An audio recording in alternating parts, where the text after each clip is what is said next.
미륵보살님과 관련된 이야기를 해드리도록 하겠습니다. 지난 시간에 미륵보살님에 대해서 기본적인 말씀을 드렸고, 미륵과 용의 관계는 약간의 숙제가 있어요. 간다라 불상에 보면 미륵을 이렇게 표현할 때 보면 목걸이가 용 목걸이를 하고 있거든요. 용 목걸이. 쌍용 목걸이입니다. 용이 양쪽으로 이렇게 입을 딱 대고 있는.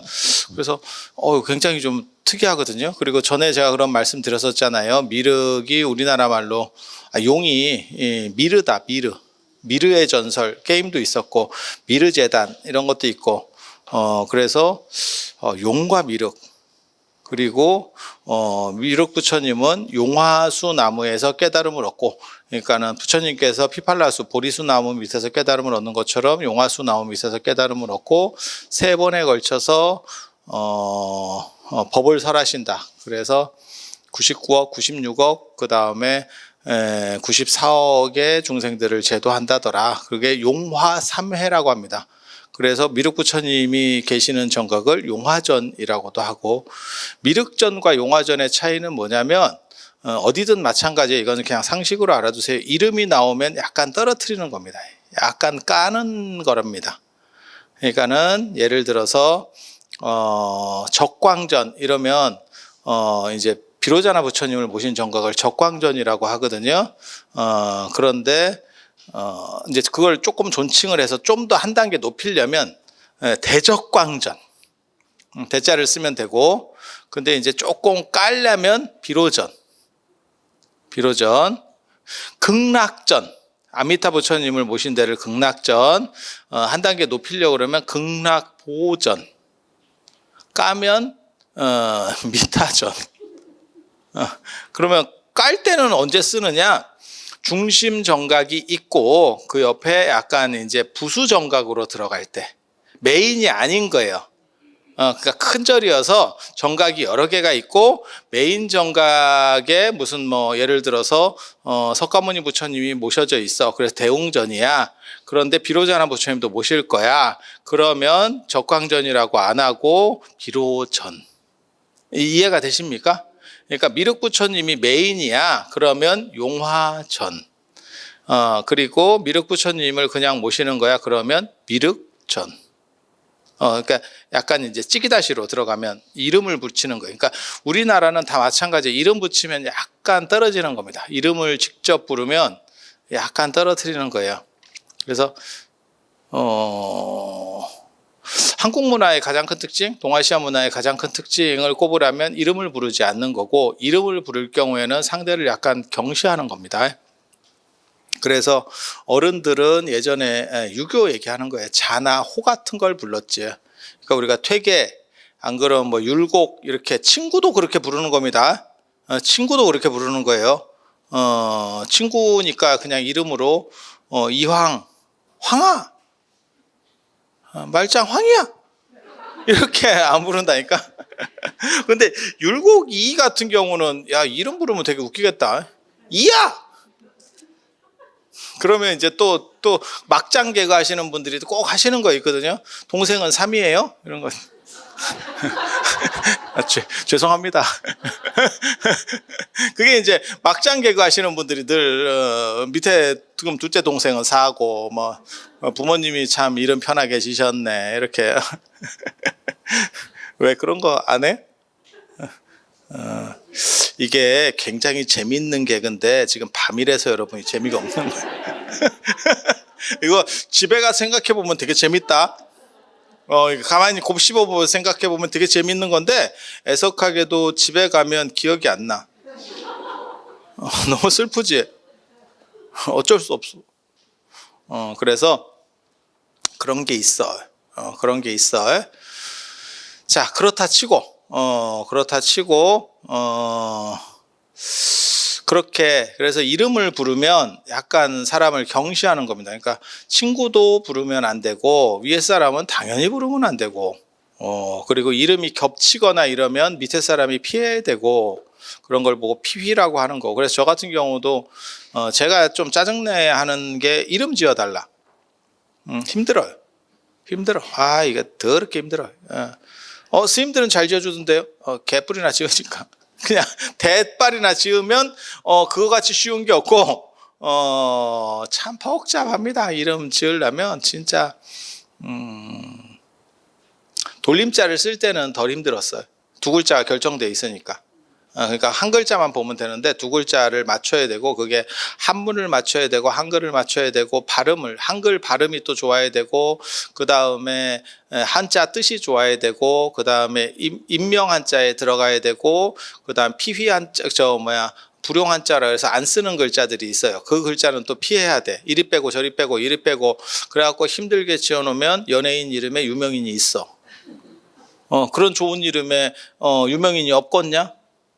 그러면 다시 그렇게 해서 또 쇠가 빠지게 짓고 네이버에 한번 찾아보고, 쇠가 빠지게 짓고 네이버에 찾아보고, 이렇게 그래가지고 열심히 지어 놓으면 또 이제 할아버지랑 한 글자가 같은데요, 발음이 똑같은데, 그러면 다시 아니 진짜라니까. 그래서 이름 지어달라 그러면 엔간하면 안 할라 그래. 그리고 제가 제일 싫어하는 성씨가 김씨입니다. 김씨 이름 이쁜 거 절대 안 나옵니다. 성씨가 기억으로 되면 이게 오행관계상 이름이 이게 이쁘게 그러니까 우리나라 이름은 시옷하고 이응이 들어가야 이쁘게 나와, 이름이. 근데 김씨면 그게 잘 안 맞아요. 그 조합이 안 들어가. 그래서 힘들지. 그래서 김씨면 C급합니다. 김씨 C급합니다. 그런데 뭣도 모르는 사람은 왜 이름이 안 예뻐요? 야, 네가 김씨라서 그래. 네가 김씨라서 그래. 방법이 없다. 방법이. 내가 진짜 이씨, 정씨 뭐 이런 건 날로 먹습니다. 그건 이응하고 시옷을 자유롭게 쓸 수 있는 구조만 갖춰지면 그거는 이름 짓기가 상대적으로 쉬워요. 그걸 또 다 맞춰가지고 지으면 또 이제 제일 억장 무너지는 경우가, 애들한테 보여줬는데 애들이 싫다는데 하나만 더 지어주시면 안 돼요? 있어. 그렇게 네가 입맛대로 짓고 싶으면 네가 짓든지. 야, 그거 공통점 쭉 뽑아내는 거거든. 이게 지금 법칙이 있어요. 그 법칙을 한글, 한자, 획수, 그 다음에 뜻, 그 다음에 그러니까 한자 뜻, 그 다음에 발음, 이걸 맞춰가지고 계속 뽑아내는 거야. 돌려내는 거야. 정확하게 말하면. 야, 그거 하나 돌리는데 시간 더럽게 걸려. 그래서 언간하면 진짜 이름은 안 짓는 걸로. 본명은 관계가 없습니다. 본명은 상대적으로 편해. 그런 룰에 구애되지 않고 그냥 이쁘게 지으면 되거든. 우리 보살님들의 또 특징이, 연세 드신 분들의 특징이 이름이 좀 다 촌스럽기 때문에 본명을 갈구해. 그래서 여기서도 보면 위에 어른하고 글자가 발음만 똑같아도 피해줘야 됩니다. 한자가 똑같을 필요 없고 발음만 똑같아. 할아버지 성함에 뭐 정자가 들어갔어. 근데 내가 뭣도 모르고 정자를 쓰면 무조건 바꿔야 됩니다. 그렇게. 그래서 이름을 피하는 문화, 그걸 경명문화라고 하고, 피휘, 이름을 피한다, 꺼린다라는 그런 룰이 있어요. 그래서 이름을 직접적으로 부르는 건 상대를 무시하는 거예요. 그러니까 이게 서양 문화하고 동양 문화의 가장 큰 차이점 중에 하나입니다. 서양은 이름을 불러주는 문화, 그 사람을 정확하게 불러주는 문화. 우리는 관계를 부르거나 이름을 불러야 될 상황에서는 이름을 안 부르고 가명을 불러줘요. 그래서 이걸 제가 뭐라고 얘기하냐면 가명의 문화라고 얘기하거든요. 되게 재밌는 거 있어요. 우리는 출가하면 법명 이래가지고 스님들도 가명을 쓰잖아. 부처님 제자는 사리불은 사리불이에요. 법명 실명제라니까. 법명 실명제다. 진짜야. 그래서 우리 그거 있었는데, 우리 대학 다닐 때 원래 일반 대학 같은 경우는 법명이 있어. 그럼 법명 불러줄 것 같아? 안 불러. 당연히 안 불러. 그냥 이름 부르지. 출석부에 그렇게 나왔잖아. 그렇잖아. 이제 대학원 정도 되면 사람이 몇 안 되고, 그 다음에 이제 다 나이가 먹은 사람들이잖아. 박사과정 와 있고 이러면, 저도 뭐 성대도 다니고 고대도 다니고 이랬으니까, 그러면 이제 교수님도 출석 잘 안 불러. 사실 정상적인 박사과정 정도 되면 출석을 잘 안 부릅니다. 이유는 몇 놈 없어. 다 면식범이거든. 그러면 그냥 스님 오셨어요? 이제 대충 이런 식으로 가. 종교가 달라도 그걸 굳이 출석부를 해가지고 이름을 부르지 않는다고. 이해가 되시죠? 근데 이제 학부 같은 경우는 이름을 불러. 근데 동대는 종립학교다 보니까 뭐가 있냐면 가로 열고 법명이 적혀 있어. 스님들 같은 경우는 불교 학교니까. 그런데 이제 또 투철하게 이름만 부르는 선생이 있어.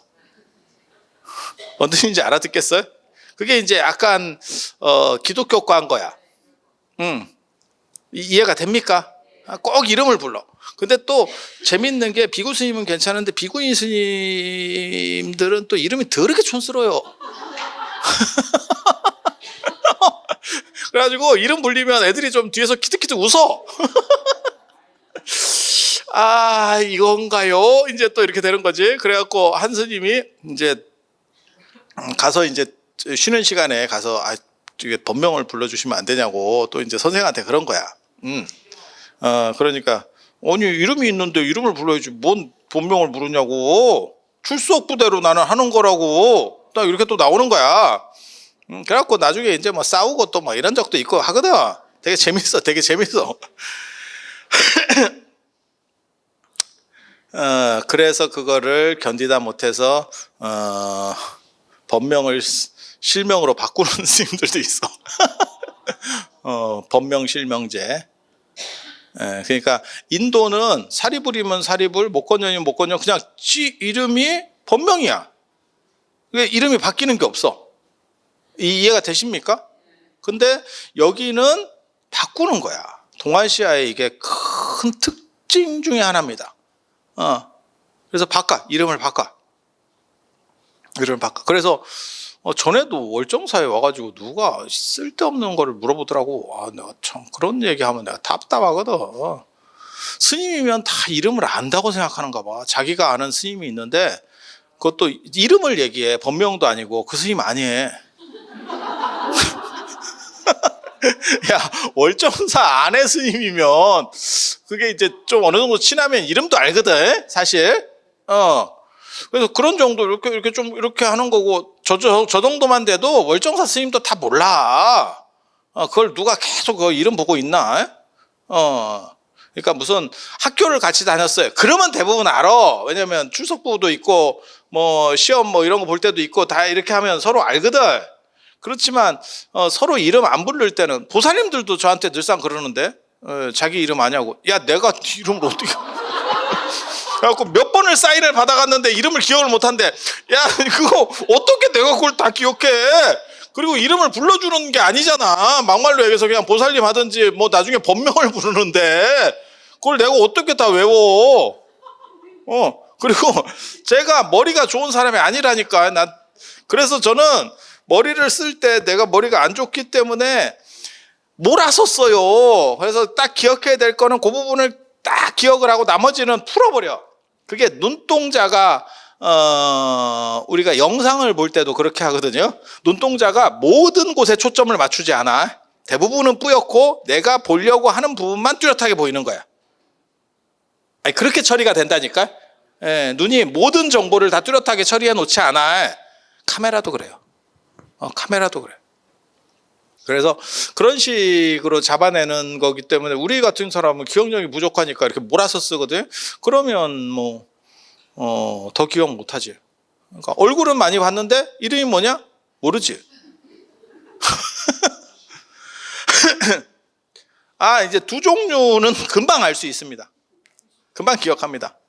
첫째는 별난 사람. 사고를 크게 한번 쳐주면 얼마 안 됐어도 정확하게 기억합니다. 저 폭탄, 위험. 독극물 이렇게 얼굴에 해골 이렇게 마크가 이렇게 있는 거야. 이렇게 저거 위험해. 아니면 뭐 감동할 만한 뭔가 사연이 있어. 그러면 기억해.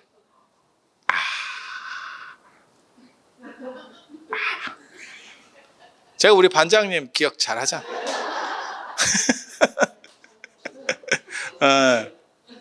존재감 갑이지. 근데 주변인으로만 이렇게 있으면 사실 기억 잘 못해요. 그리고 여러분들 스스로는 굉장히 다른 것 같지만 실제로는 파마머리에 비슷하게 생겨가지고 이게 생각같이 그렇게 쉽지 않습니다. 그래서 이름을 부른다고 하는 게 상대에 대해서 약간 경시하는 풍조가 이 동네에는 있는 거고, 서양에서는 이름을 불러줘야 되는 거. 그러니까는 문화가 완전히 다른 거지. 그래서 전에도 제가 그런 말씀 드렸잖아요. 아버지 이름은 알고 있지만 평생 부를 일이 없는 게 아버지 이름.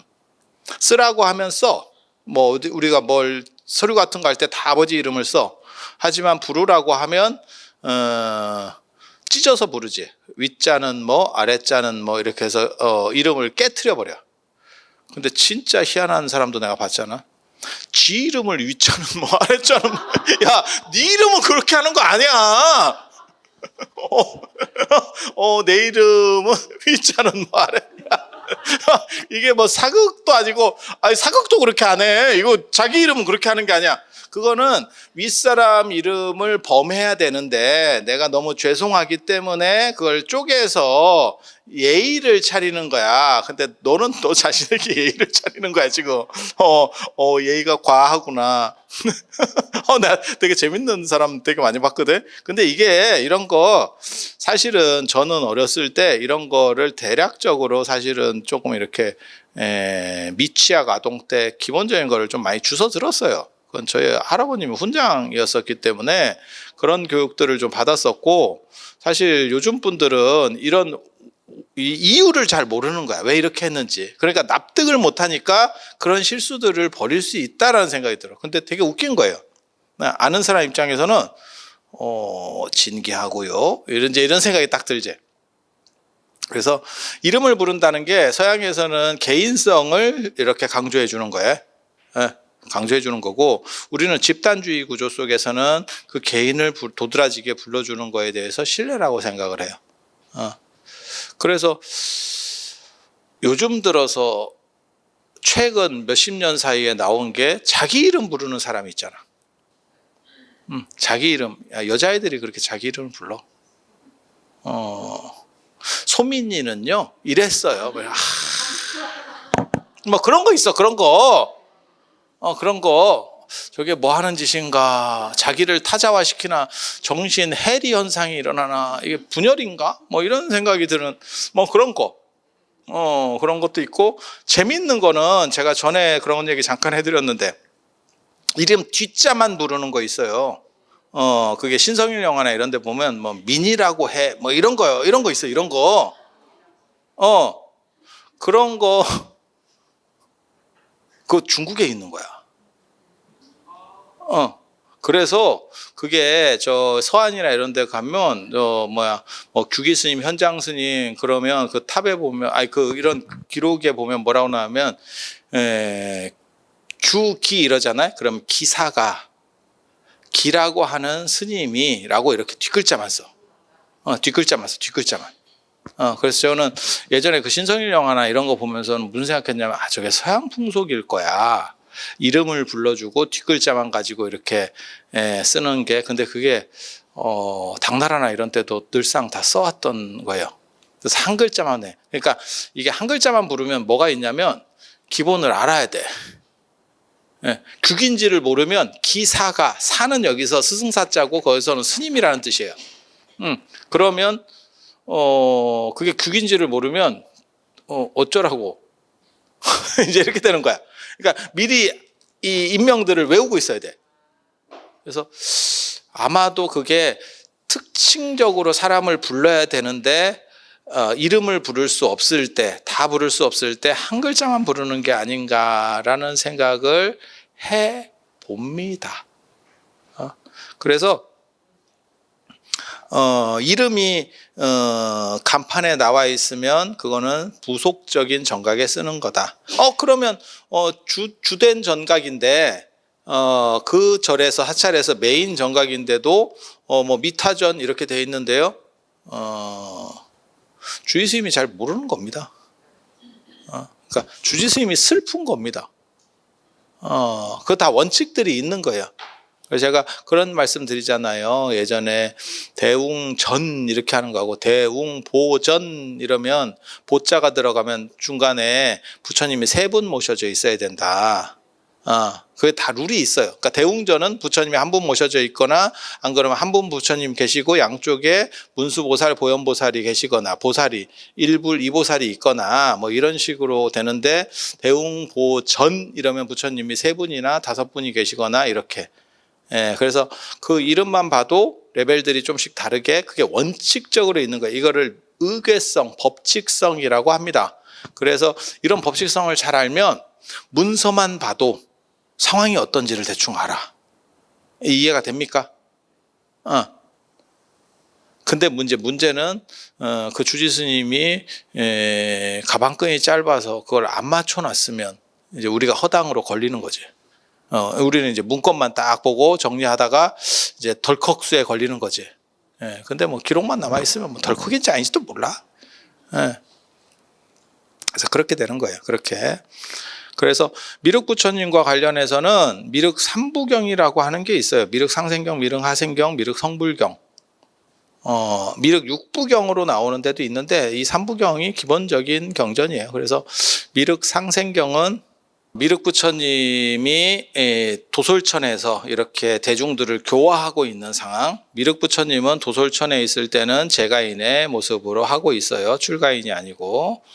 그래서 그렇게 도솔천에서 교화하는 미륵 부처님의 어떻게 보면 정토, 어떻게 정토를 뭐라고 설명할 수 있냐면 이상세계. 정토가 이제 깨끗한 국토 뭐 이런 뜻인데 그 부처님이 관리하시는 이상세계. 정확하게 말하면 조금 없어 보이는 표현이긴 한데 나와바리 나와바리 아미타 부처님은 극락세계 이렇게 석가모니 부처님은 영산정토라고 합니다. 영축산. 영축산 거기가 일반인의 눈으로 보면 별 볼 일이 없어 보이는데 이렇게 조금 관점이 선 수행자의 눈으로 딱 보면 거기가 석가모니 부처님의 세계가 펼쳐져 있어. 그게 다중우주론이라고 하는 거지. 다른 세계가 겹쳐 있어. 그런 게 있어. 나중에 제가 법화경 같은 거 설명할 때 기회 되면 그런 걸 되게 재밌는 거예요. 다중우주론 이런 거 아세요? 뭘 보시면 되냐면 영화 닥터 스트레인지 이런 거 보시면 돼. 너무 저렴했지? 저렴한 맛으로 저는 제 얘기는 듣는 거니까 진지한 거 재미없는 거 들으실 거면 어른들 거 들으시면 돼요. 근데 내 얘기 들으면서 불면증이 치료됐어요. 그건 뭐야 도대체? 틀어놓고 잔대. 근데 내 목소리가 그렇게 자기 좋은 목소리는 아닌데 그게 어른 스님들이 이렇게 그 평톤이 있어. 평톤 쫙 이렇게 고급 승용차에서만 볼 수 있는 일관된 톤 이게 그건데 저는 사실 이렇게 약간 굴곡이 있는데 쑥대 머리 뭐 이런 식으로 굴곡이 있는데 이거를 불면증이 치료됐어요. 감사합니다. 그걸 굳이 나한테 와서 얘기할 필요가 있나? 몰라. 그렇다 치고. 그래서 미륵 상생경은 도솔천에서 이제 교화하시는 모습을 나타내는 거고, 미륵 하생경은 내려오셔서 어떻게 교화하시는지 이제 성불해서, 그리고 미륵 성불경은 성불하실 때 상황. 제가 기억은 뭐 뚜렷하게 잘 안 나. 하도 이런 거 옛날에 봐서 개두말성에서 태어나셔서 성불하신다는 그런 이야기들이 그 경전에 보면 나옵니다. 경전에 보면 나옵니다. 그래서 3차례에 걸쳐서 이제 교화를 하시고, 그리고 미륵 부처님이 사시는 태어나셔서 이렇게 깨달음을 얻으신 세계는 이 세계가 굉장히 좋은 세계예요. 그래서 사람들도 수명도 길고, 그 다음에 통치도 굉장히 안정된 세계. 그래서 전륜성왕이 다스리는, 전륜성왕은 누구냐면 대제국을 건설하고 있는데 폭력적이지 않아. 무력이 만렙입니다. 그런데 그 무력을 쓰지 않아. 저는 그 전륜성왕에 대한 얘기를 보면서 되게 재밌었거든요. 어렸을 때 그런 얘기들을 보면 뭐가 재밌었냐면 군사가 엄청 많아요. 전륜성왕은 압도적으로 많아. 하지만 쓰지 않아. 왜?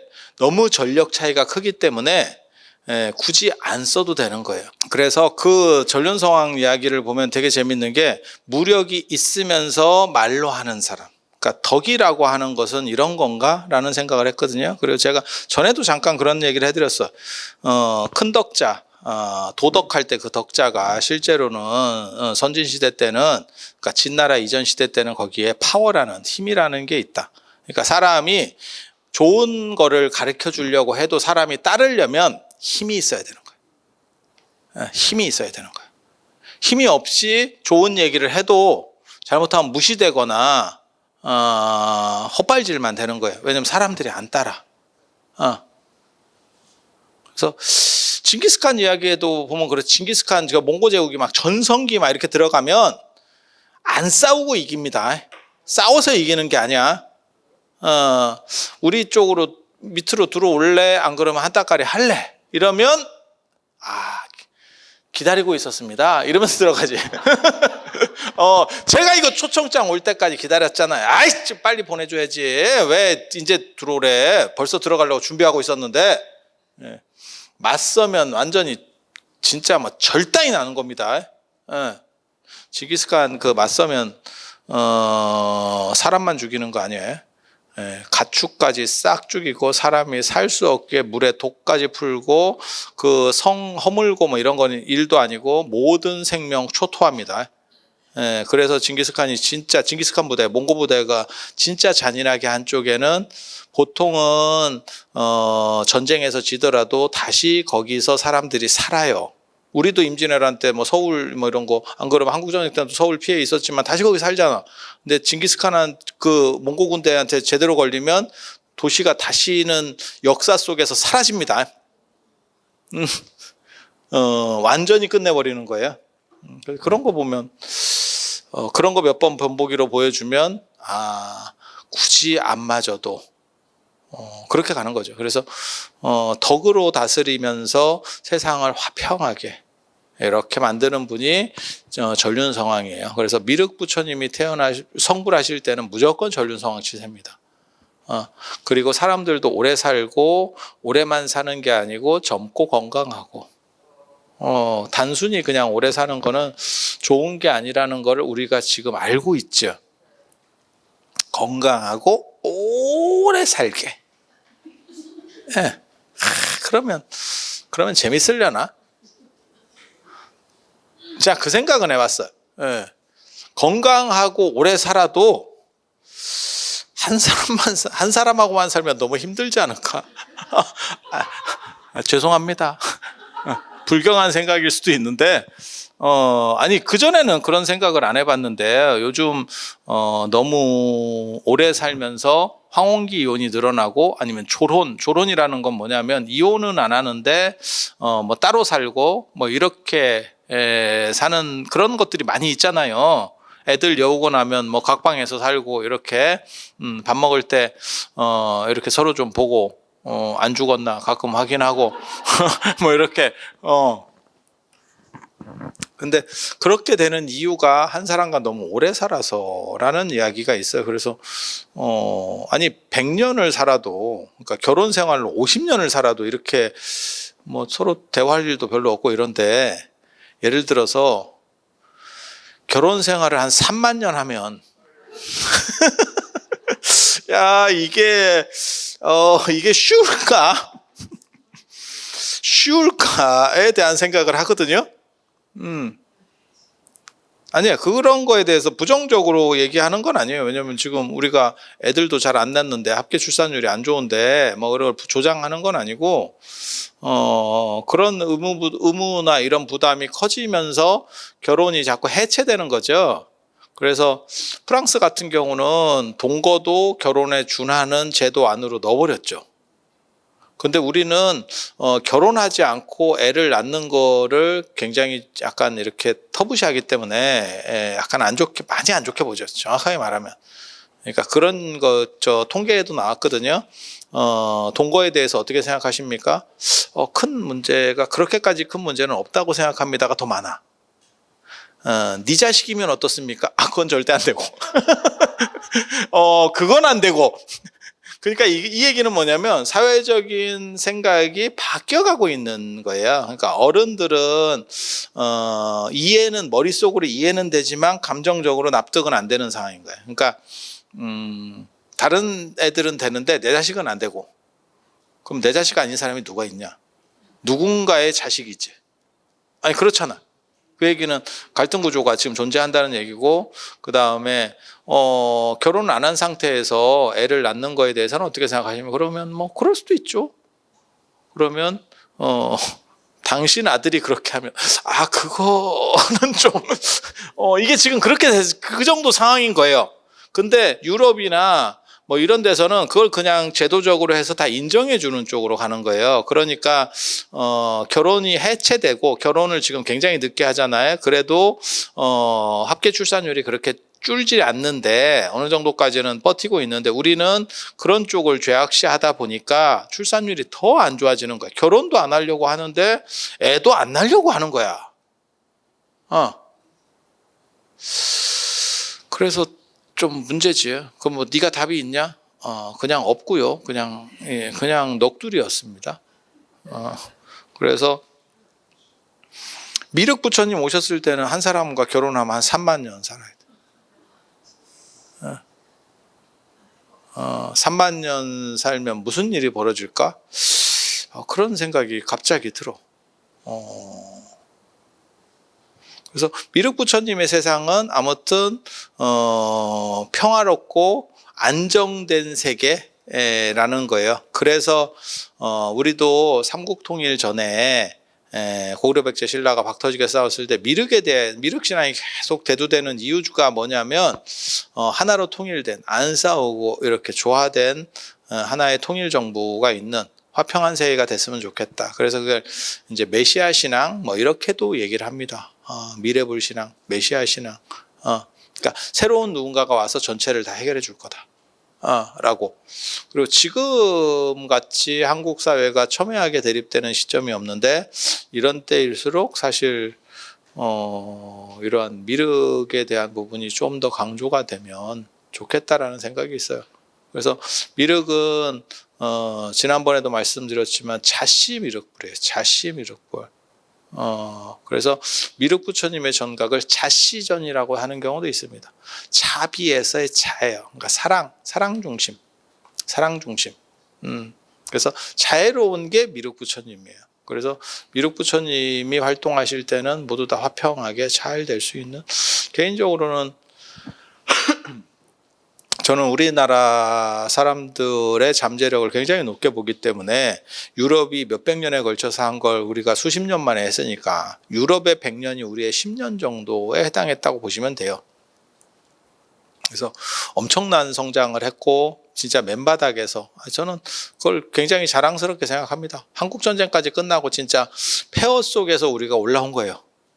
그리고 아무도 가능하지 않다라고, 저 정도 거지 같은 상황에서 어떻게 올라오겠노. 막말로 얘기해서 소도 비빌 언덕이 있어야 되고, 뭘 어떻게 뭐 투자에 아무리 귀신이라도 종잣돈이 있어야 돼. 땡푼이었는데. 그런데 그 상황에서 여기까지 올라왔잖아. 얼마까지 올라왔는지 아세요? 지금 일본하고 다이다이입니다. 일본하고 우리하고 같은 34,000불이에요. 야, 그거 진짜 대단한 거야. 왜냐면 저희 어렸을 때 일본은 싫은 나라고 좁혔으면 좋겠는 나라지만 넘사벽이었다니까. 어디 일본을 이런 나라였는데, 우리나라나 일본이나 국민소득이 같다고? 이거? 야, 그게 가능한가? 야, 그날이 오는구나. 물론 그날이 왔는데 대만은 우리보다 잘 살고요. 대만 우리보다 쩔이라고 생각했는데 저놈들이 어디 고구마 같은 저 이상한 데 사는 놈들이 말이야. 우리보다 위로 올라갔고요. 참 그렇지. 그래서 미륵부처님 같은 분이 지금 좀 어떻게 움직이셔서 좀 복되고 안정된 이런 모습들이 많이 좀 구가가 됐으면이라는 생각을 하여 봅니다. 그리고 미륵부처님을 모시는데 가장 대표적인데 법주사 금산사, 법주사 청동미륵대불, 요 사진에도 있잖아. 법주사 청동미륵대불. 나 이 불상만 보면 너무너무 가슴이 아프죠. 이 자리에 진표율사가 통일신라 시대 때 모셨던 실제로 동으로 된 대불이 있었는데, 이렇게 큰 불상은 아니고 있었는데, 대원군이 경복궁 중건한다고 당백전 만들 때 녹여서 동전을 만들었다는 이런 미친 만행이 있었습니다. 지금까지 남아 있었으면, 그 불상이 남아 있었으면 유네스코 문화유산입니다. 1300년짜리 불상을 녹여서, 통일신라 시대 그냥 불상도 보기가 그렇게 쉬운 건 아니거든요. 근데 그것도 대불이 있었는데, 모셔져 있었는데, 그거를 대원군이 참 저때 법주사 스님 중에서 누군가 할복이라도 계속 하면서 버텼어야 되는데 안타깝습니다.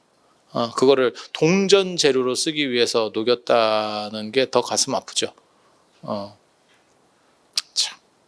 그래서 당백전에는 진표율사의 미륵부처님이 모셔져 있다더라. 그래서 제가 어렸을 때 무슨 생각을 했냐면, 어디 옥션 같은 데 들어가서 당백전이라도 하나 사야 되나. 별 쓸데없는 생각 참 많이 하면서 살았어요. 참 진기한 사람입니다. 저도 이런 게 인생인가 싶기도 하고. 그리고 이제 나중에 여기에 시멘트로다가 만들었죠. 해방된 뒤에 시멘트로 이렇게 어렸을 때 그거 기억 안 나세요? 그리고 나중에 80년대인가 제 기억에 청동미륵대불 만들었다고 뉴스에 나오고 하는 거를 제가 90년대 상인데 어떻게 이런 걸 알까? 나도 놀라운데 전생을 기억하는구나 내가. 내가 전생을 기억하고 있어. 그래서 이렇게, 그래서 진표계 미륵신앙의 대표 거점 사찰 요 법주사, 그 다음에 금산사는 진표계 미륵신앙의 종찰입니다. 종찰은 뭐냐면 대장사찰, 종갓집. 그래서 거기에는 그 미륵종을 법상종이라고 합니다. 육아법상종, 그러니까 미륵종이라고 보셔도 돼요. 그렇게 해서 거기에는, 금산사에는 계단이 있죠. 계단. 법상종 스님들이 출가할 때 이렇게 출가하는 계율을 받는 단. 그게 이제 그 대웅전 오른쪽에 이렇게 가면 거기 계단이 있죠. 통도사 계단처럼 이렇게 돌로 된, 그리고 거기에 5층으로 된 석탑이 한 기 모셔져 있고, 그 옆에 이렇게 복발형으로 된 조금 빼쪽하게, 통도사보다는 규모가 작죠. 그렇게 해서 모셔져 있는 그런 계단이 있고, 그거는 미륵종이 어떻게 보면 종찰이기 때문에 거기서 스님들이 다 출가하려는 사람들이 모여서 계율을 받고 이렇게 했었던 그 상징이라고 보시면 돼요. 우리나라에서 돌로 된 그런 계단이 남아 있는 데는 지금 2군데밖에 없죠. 그게 이제 통도사하고 금산사. 방등계단이라고 하는 게 제대로 된 명칭이고요. 금강계단은 나중에 나오는 명칭입니다. 방등계단, 네모난 계단. 그거는 도선율사의 계단도경에 근거해서 만들기 때문에 그렇습니다. 우리 그런 거 잘 알잖아. 종파들이, 천태종도 있고 종파들이 많은데 왜 그런 데는 계단이 안 남았습니까? 대부분 나무로 가설된 계단이었을 거예요. 그런 경우에는 나중에 이제 오래 지나면 사라지게 되죠. 불이 나거나 화재나 이런 게 소실돼 버리면 끝나버리기 때문에, 우리 기록들 보면 비문이라든지 예전에 고승들과 관련된 그러한 그런 내용들을 보면 관단에서 출가했다 이런 게 나오거든요. 그 관단이 정부에서 인정한 계단 사찰이라는 걸 의미하는 거예요. 그래서 그런 정도. 그리고 137쪽에 보면 미륵불 기도의 공덕, 극락은 너무 멀대. 서쪽으로 10만억 국토 뭐 이렇게 해서 키 밑에 붙이고 가야 돼요. 그 배 타고 가야 되잖아. 여러분 그 크루즈 여행 반야용선 타고 갑니다. 반야용선이라는 거는 반야 지혜를 나타내는 거고, 용선은 용머리 배. 용머리 배는 최상급 배들은 다 용머리 배예요. 황제가 타는 배를 용주 이렇게 하거든요. 앞에 용장식이 있는 배. 그렇게 해서 그걸 타고 이제 가야 되는데 너무 멀대. 크루즈 여행. 그래서 제가 그런 얘기 하잖아요. 49제가 비싼 거 아니다. 극락까지 10만원 국토를 경유해야 가는데, 야, 그 정도면 싸지. 예, 서양 유람선에 비하면 이건 뭐 개꿀인 거야. 우리나라에는 그런 게 별로 없는데, 유럽이나 이런 쪽에는 그 유람선으로 다니는 게 있죠. 그거 크루즈 여행 뭐 40일짜리, 60일짜리 이런 거 있어요. 그래서 이렇게 정박해서 내리면 그게 크루즈 여행이 되게 편한 게 짐을 안 싸도 되니까. 그리고 아니 그런 제주도 가는 그런 배 아닙니다. 그렇게 생각하지 마. 그 닭장배 아니고요. 멀쩡한 배 있어요. 멀쩡한 배. 괜찮은 배 있어. 호텔이 통째로 들어가 있는 배가 있다니까. 싼 배 말고. 그래서 되게 비싸죠. 그거 뭐 1,000만 원, 2,000만 원, 막 어떤 거는 막 몇 천만 원씩 하고 뭐 이렇게 해서 예전에 우리 어렸을 때 그런 거 있었는데, 드라마, 미국 드라마의 사랑의 유람선. 그걸 다 기억하고 계시네. 그래서 그런 걸로 이제 극락까지 이제 가야지. 그래서 49제나 천도제 같은 거 할 때 보면 뱃줄을 딱 걸어서 그 배, 원래는 그게 뱃줄을 그냥 걸어만 놓는 게, 저도 그냥 걸어 놓는데 걸어만 놓는 게 아니고 원래는 맨 마지막에 찢습니다. 쫙 찢으면서 배가 쫙 가면 물이 갈라지듯이 쫙 찢는. 원래는 다 그런 게 있어요. 예. 그렇다 치고, 그래서 극락에는 너무 멀기 때문에 도솔천은 하늘에 있으니까, 수직으로 있으니까 그렇게 안 멀대. 그래서 그쪽에 가면 조금 극락보다는 약간 떨어지는데, 극락이 특급 호텔이면 여기 이제 한 4성급 이렇게 되는데, 이쪽이 좀 가까우니까 여기 좀 기다리다가 내려올 때 이렇게 하는 게 더 편하겠다. 가깝고 편하다. 라고 생각을 해서 도솔천에 태어나기를 바라는 사람이 있고, 그 대표적인 인물이 누구냐면 현장 스님이었던 거예요. 현장 스님 미륵종이니까. 그래서 신라 쪽으로는 미륵종이 두 파가 들어옵니다. 요 미륵법상종이 유가법상종이라고도 하고, 그냥 여러분은 그냥 미륵부처님을 시조로 한다고 생각해서 미륵법상종이라고 합시다. 그렇게 이해하면 상대적으로 쉬우니까. 그래서 태연계 종파가 있고, 그게 현장 스님 계열이에요. 그게 서명사파. 그래서 원측 스님, 태연 스님, 순경, 태연 뭐 이런 쪽으로 내려왔을 거고, 그리고 진표계가 있습니다. 진표계는 약간 불투명해요. 진표는 현장 스님하고는 약간 다른 계통이에요.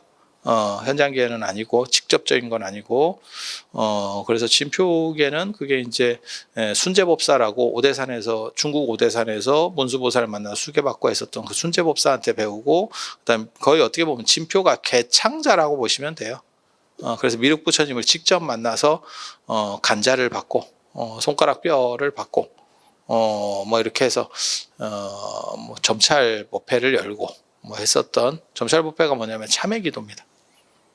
참회기도. 요즘 쉽게 말하면 참회기도. 요즘은 이제 뭐 미륵점찰법회 같은 걸 하는 경우는 없는데, 요즘 참회기도 비슷하게 해서 제일 많이 하는 거는 양무제, 자비도량창법. 그리고 그게 제일 많은 것 같고, 그 말고 또 108대참회문 뭐 이런 것들이 좀 있는 것 같고, 진표 계열은 망신참이라 그래가지고 몸을 사리지 않는 참법. 그래서 절을 할 때 그냥 이렇게 절을 하는 게 아니고 절을 이렇게 몸을 던져. 그래갖고 이걸 하다 보면 손발이 부러진대. 돌에다가 방석 안 놓고 이렇게 던져.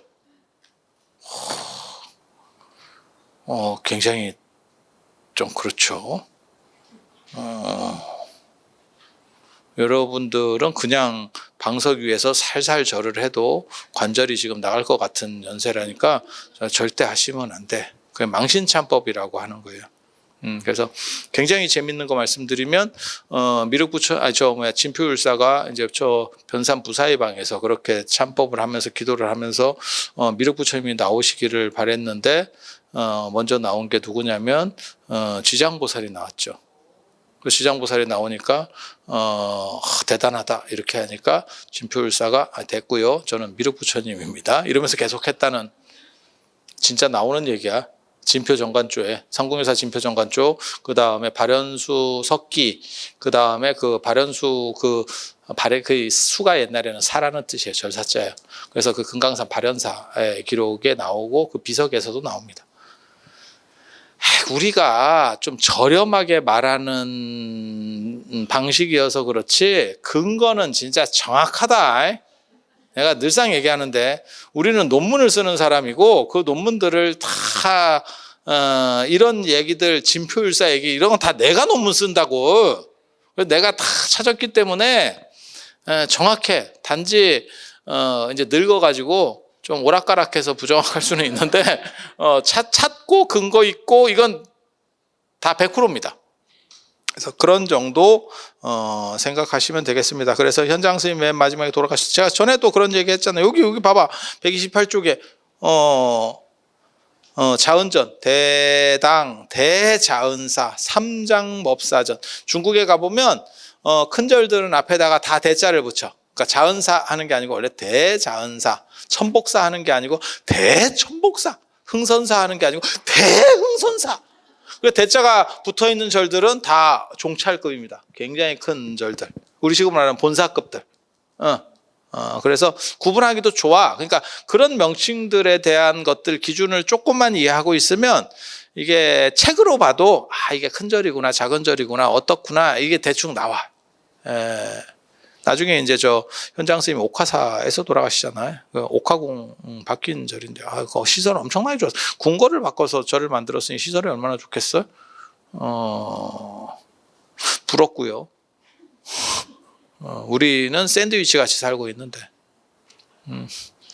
요도 없고 진짜 이불에 반 접어가지고 그 안에 들어가서 내가 자는 거 보면 내가 가끔 보면서도 이게 인생인가? 이런 생각이 들죠. 계기도 굉장히 좋습니다.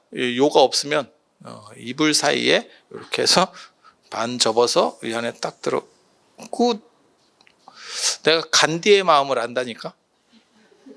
그거 굉장히 편해요. 익숙해지면 굉장히 편해. 빨래도 좋고 계기도 편고. 근데 남이 들어오면 겁나 없어 보이고. 내가 옛날에 모모 스님 그 방에 들어갔는데 그 스님 진짜 대단하대.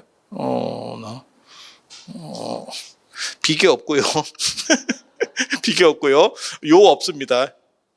그냥 맨바닥에서 이불만 놓고 자던데. 그래서 이런 놈이 다 있나. 재밌는 사람이 청빈해서 그런 게 아니고 이게 남자 혼자 살다 보면 그런 식으로 진화하는 사람이 있어. 짐이 많으면 길잖거든. 이게 청빈의 문제가 아니야. 이런 사람을 보고 청빈하네 이렇게 생각하면 여러분이 낚이는 겁니다. 그냥 제가 보기에는 게으른 겁니다. 게으른 겁니다.